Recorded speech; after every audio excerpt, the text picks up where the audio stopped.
What's up, y'all? So we here today again on campus. It's cloudy, but it's still a good day. So I wanted to make this video because I was thinking about it yesterday, and even some of this morning when I woke up.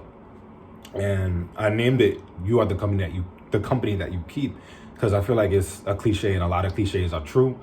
And in a nutshell, I noticed this like around my first year of college, where I was always just like sleeping late and not working out and not eating and not taking care of myself. And I noticed like my body just really suffered from it. Um, so we take it all the way back to first semester. So first semester we came in. I was lucky enough that I was in a lot of Facebook groups, so I was able to like meet people before I went to school, which helped. So when I got to school, I was pretty much like comfortable and adapted to everything, and I kind of had my own group. And some people, they didn't have that. They kind of had to just like weave their way in on their own.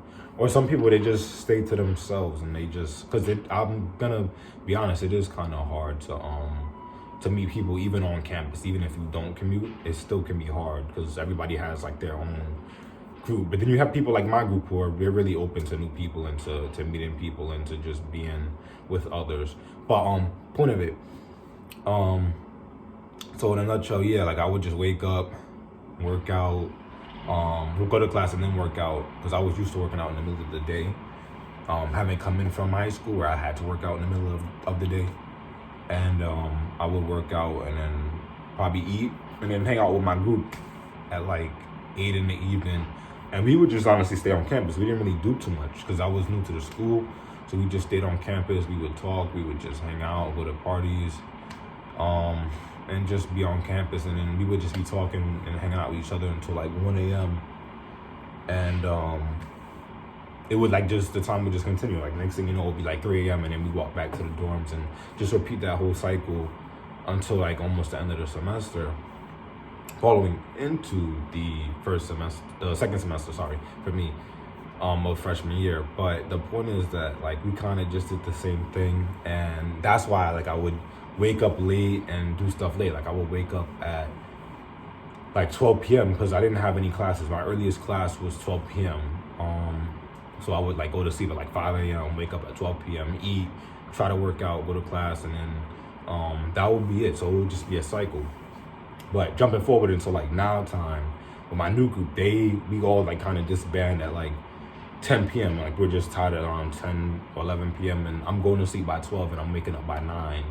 So it just gives me like more time to do stuff throughout the day, but it kind of just built that habit naturally of waking up on time, not sleeping all day. Even like if I was on vacation, I wouldn't sleep past 9, 10 o'clock because of the habit. Like I would literally have to force myself to like sleep late if I really wanted to.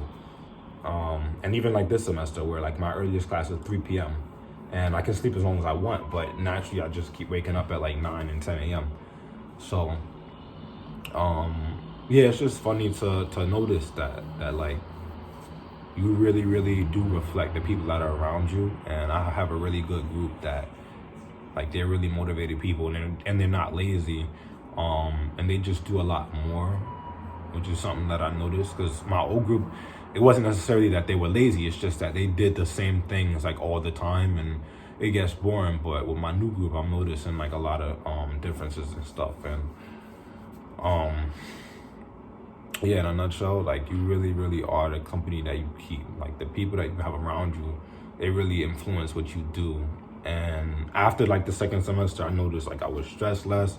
There was less drama, honestly no drama even. And I was just a lot more productive. I was just doing a lot more to better myself and to grow and to get a job even. And just to do more, not just be sitting around complaining and like not actually taking action. So that's why I feel like it's really important to understand that, because my whole sleeping schedule changed since I had a new group, because everybody disbanded at around 10, 11 o'clock. And that was it. Like I would just go to bed because there was nothing else to do.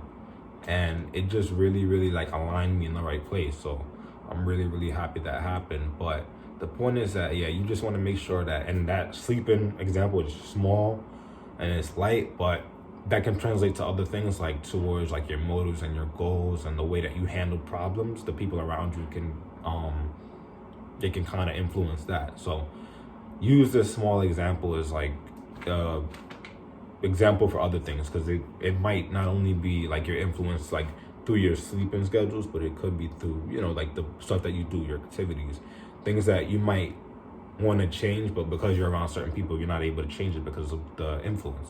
So it's really, really true that the people that you're around, they really, really affect the way that you are.